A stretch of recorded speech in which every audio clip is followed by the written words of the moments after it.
Get ready for a clash of titans. We have the legendary Hikaru Nakamura with the white pieces facing off against the incredibly creative and aggressive Baadur Jobava. This is going to be a wild one. Nakamura opens with knight to f3, and Jobava responds with the Sicilian defense. We see a standard open Sicilian as the pawns are exchanged in the center. Both players develop their pieces naturally, getting their knights and bishops into the game. They both castle kingside, and the stage is set for a tense middle game battle. And here comes pawn to f4. Nakamura signals his intent. He's not here for a quiet game, he's launching an attack on the kingside.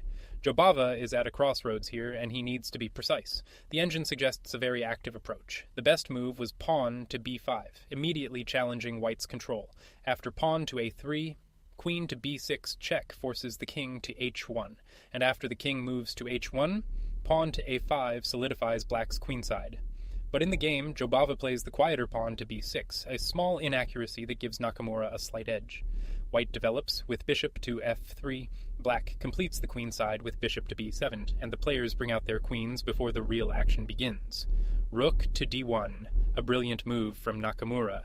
It looks like a simple developing move, but it contains a deep sacrificial idea.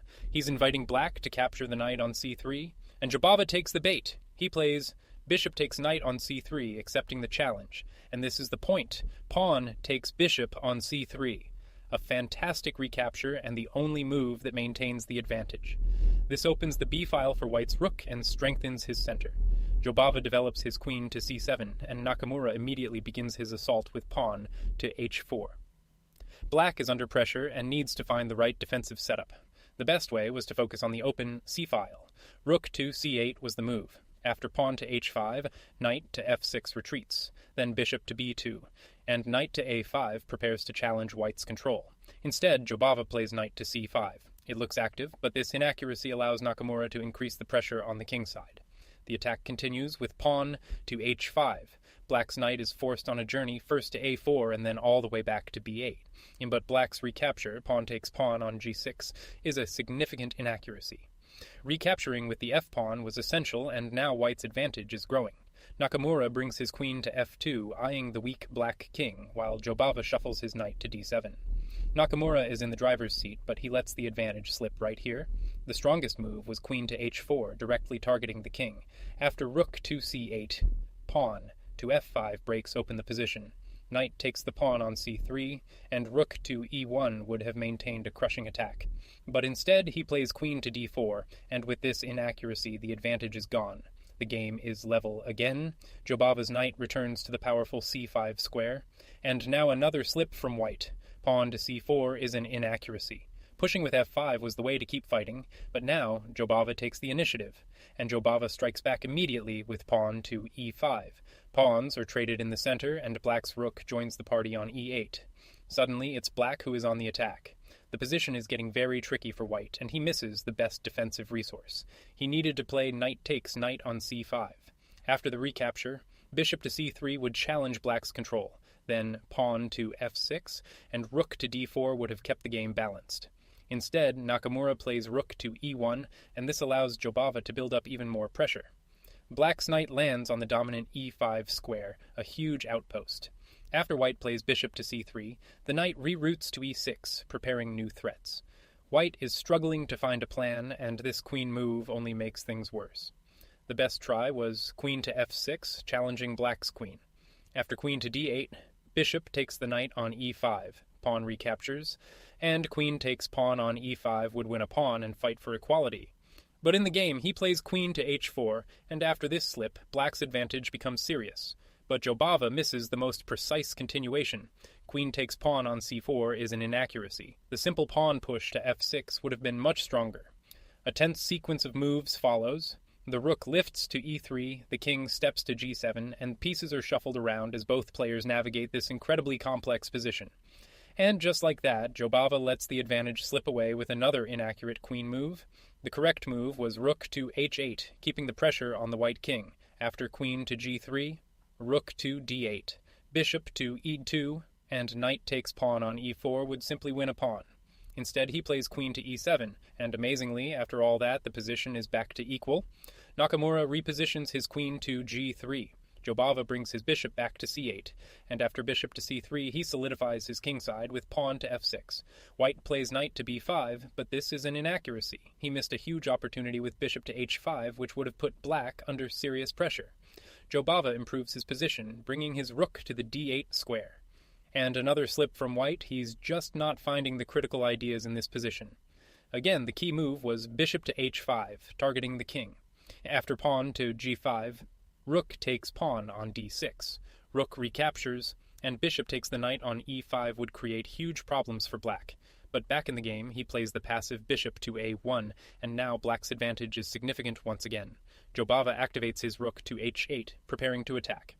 After a knight shuffle from white, the bishop improves to d7, and black's pieces are perfectly coordinated. White is getting pushed back, and this passive bishop move allows black's attack to grow.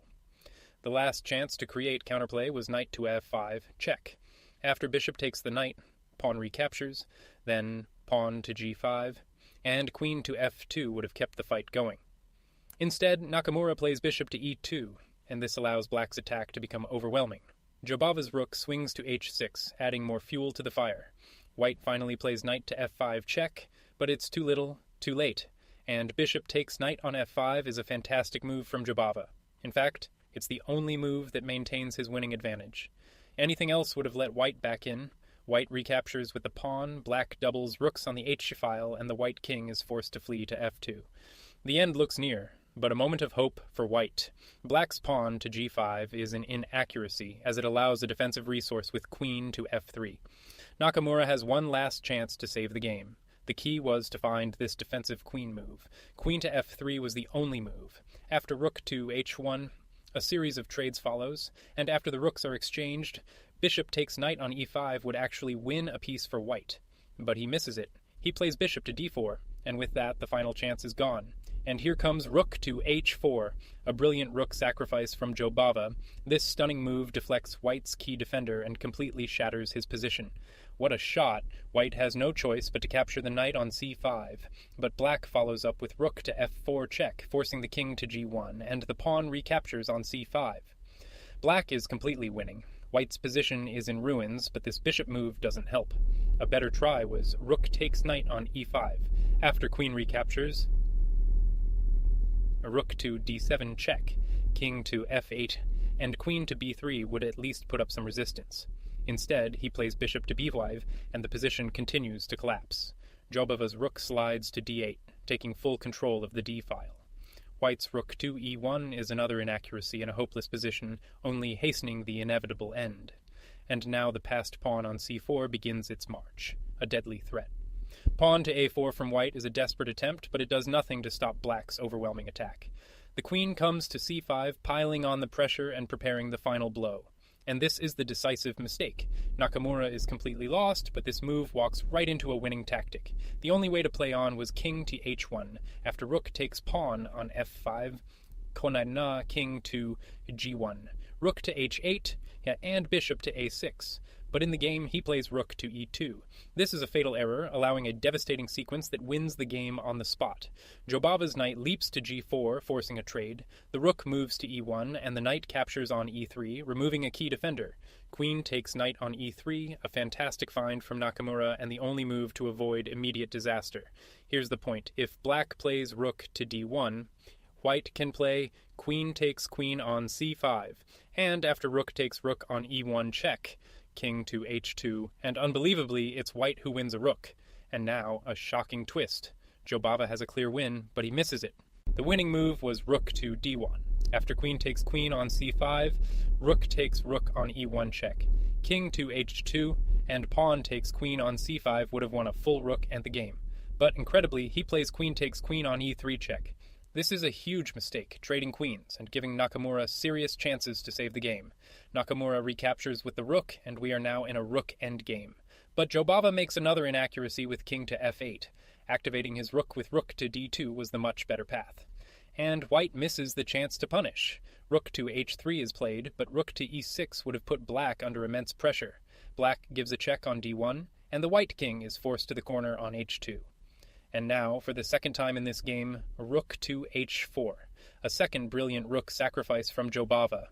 This absolutely stunning move liquidates the position into a clearly winning pawn endgame.